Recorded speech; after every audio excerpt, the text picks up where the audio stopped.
OPM siksa kepala kampung teror warga, Jokowi panggil Prabowo kepala BIN, operasi khusus Papua. Aksi nekat dan sadis dilakukan OPM kelompok Undius Kogoya yang beroperasi di Komando Daerah Pertahanan, Kodap, 8 Kemabu Intan Jaya yang melakukan tindakan kekerasan. Aksi ini diakui oleh OPM kelompok Undius Kogoya yang menangkap kepala kampung, Senin, 6 Mei 2024 lalu, dan video ini viral sejak Jumat 10 Mei kemarin.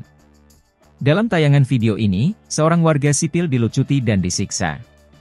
Warga tersebut diakini sebagai El Gogobay, kepala kampung Odiai Distrik Paniai Timur.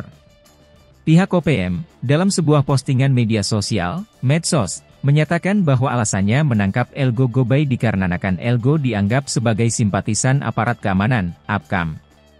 Menghadapi serangan-serangan OPM di kawasan Intan Jaya, Paniai, Maibrat dan Pegunungan Bintang, Presiden Jokowi memanggil 4 jenderal untuk menggelar rapat terbatas. Rapat ini digelar seiring dengan adanya pernyataan dari pihak OPM soal zona perang di Papua.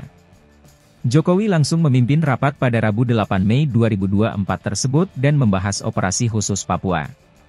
Menurut Wakil Menteri BUMN Kartika Wirjoatmojo, Menteri dalam rapat Menhan Prabowo Subianto, dan Kepala Staf Umum, Kasum, TNI Letjen Bambang Ismawan, Kepala Bappenas Suharso Mono Arfa, Kepala BIN Komjen, Purnawirawan, Budi Gunawan dan Kapolri Jenderal Pol Listio Sigit Prabowo.